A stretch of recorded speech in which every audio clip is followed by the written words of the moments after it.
I do remember that as well. When they opened back up, then we had to do, distance and trying to figure that out. You had 50% capacity, like they were mentioning. You had to space it out. So you normally have 60-inch tables that you can have 10 people, and you were only allowed to have 4 or maybe 6 people at each table. And then those tables had to be, 12 feet apart, I believe is the way it was designed. I know it's supposed to be 6 feet, but I believe here it had to be 12 feet apart. So if you had a ballroom that could hold 200 people, then in essence, you're down to 100, but then with spacing, you're down to about, 60, 50 or 60 people. My name is Damon with Complete Media. I appreciate you coming and rocking with me one more time. I am doing another reaction video. This one is unfortunately about another photographer who is getting sued. So this one happened during COVID. I know there's been a lot of confusion when it comes to contracts and deliverables and postponements and refunds within the court, within business, within the consumer. This is in no way, shape, or form legal advice, so not legal advice. This is just me reacting to a video that I am going to be watching. I am just the guy that runs a company that provides photography, video, and DJ for weddings and other private events. And I also like sharing my thoughts on different avenues when it comes to business, when it comes to contracts and deliverables, etc. So I am going to be reacting on this video, and I hope you enjoy it. Unhappily ever after. Oh man, God, why do you have to start the segment that way?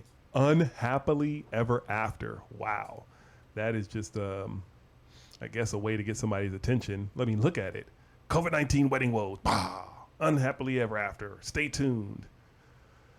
All right. Unhappily ever after. The governor is allowing wedding venues to operate at 50% capacity, but some couples say this means they're forced to have an event that they're not comfortable hosting. For others, their wedding woes have led to lawsuits. Venues are trying to find safe ways to host events. Right. KXAN investigator Avery Travis took a look at how the changes are affecting the industry as a whole. Yep. Should I go by the new name or my old name? That's your name, honey. Yeah. Legally, the Carlisles were married back in March, but Amanda's still getting used to her new last name because they haven't had their wedding yet. Bills were paid, the event was planned. After 14 months of planning and thousands of dollars paid in full to Walter's wedding estates, their March wedding was canceled by the state just 4 days out. It's at your fingertips. You're about to walk down the aisle in just a few days just to be taken from you. So I will stop right here. I just want to point out, I remember specifically, I believe March 19th. I believe that was the day that we had, gosh, I want to say 12 weddings that day, somewhere around in there. We had a ton of weddings on March 19th, and on March 17th, the state just completely shut down. And all these events, basically, we couldn't host them at all. We couldn't do anything. The state shut down. The venues weren't allowed to operate. We weren't allowed to basically even go outside. So it was chaos. That's a good word for it. It was chaos. Our clients were in panic mode. We were in survival mode, trying to figure out what we were going to do. Of course, everybody thought it would just be a couple days or whatever, and then we obviously know what ended up happening. But I do remember this specifically. It was so devastating. There's no other words to describe it. It was devastating for everybody involved. We have photographers and DJs and videographers and lighting technicians, and we have everybody on the schedule, and they're ready to go. They've got things planned out. They obviously are expecting to work and expecting to get paid for this work, and then everything was just like done. Stop everything you're doing, and now figure it out. It's basically what had to happen. So that was wow. I still remember that day, and I want to say it was March 19th was it was either that weekend that we basically had to shut everything down 2 days prior, or that was the last time that we could actually host or perform at weddings until everything opened back up almost a year later. You offered them a new date, but now with their big party just around the corner and coronavirus cases continuing to surge in Texas. And they pretty much told us, unless Zach or myself got COVID, that we didn't have a choice. And they were also definitely not going to do any refunding. Even if nearly half their guests can't come. But the hardest part for them is feeling forced to put guests that do come at risk of exposure. And again, this was wow, this was tough. I know this was a video that was probably done a long time ago. See, this was done in 2020. So it was definitely quite some time ago, almost 2 years. But I do remember that as well. When they opened back up, then we had to do, distance and trying to figure that out. You had 50% capacity, like they were mentioning. You had to space it out. So you normally have 60-inch tables that you can have 10 people, and you were only allowed to have 4 or maybe 6 people at each table. And then those tables had to be 12 feet apart, I believe is the way it was designed. I know it's supposed to be 6 feet, but I believe here it had to be 12 feet apart. So if you had a ballroom that could hold 200 people, then in essence you're down to 100, but then with spacing you're down to about 50 or 60 people. So that was definitely tough, and I don't want to experience that again. A lot of those vendors are working with couples in order to make those postponements happen. But attorney Haley Suggs, who handles contract disputes, says they do expect more couples heading to the courthouse, not for their marriage licenses, but for lawsuits. Searching through court records, we found at least 15 lawsuits filed in Texas over wedding contract disputes, 3 against Walters Wedding Estates. The vendor is maybe losing out on 12, 14, 15, 16 weddings at this point.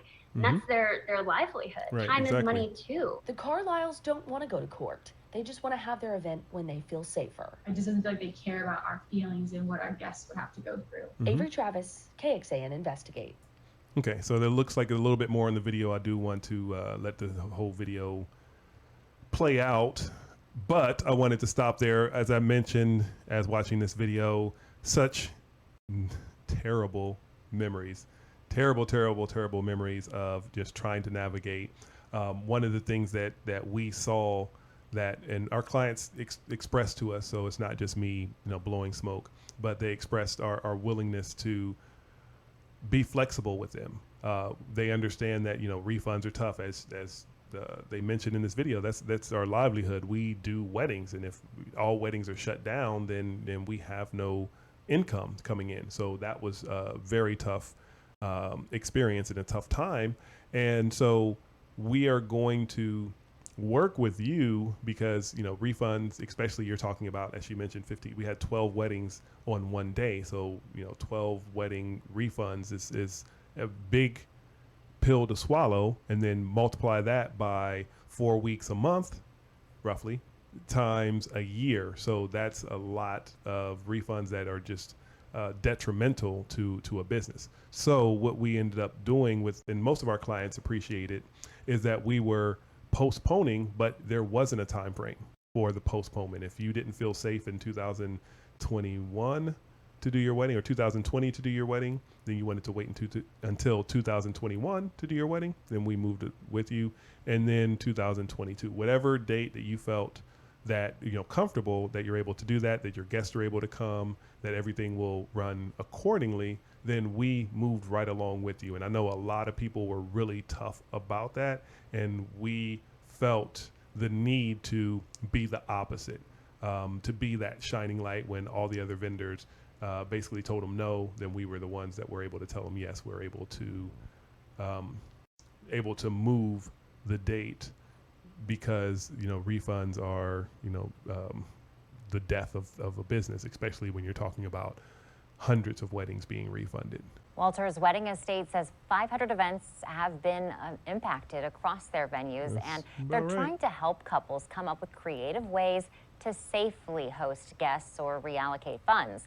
Their director of marketing said, quote, "We aim to balance safety and fairness with our ability to keep our estates open to serve couples for many years to come. We're grateful to the understanding of our couples as we engage in conversations about modifying wedding plans."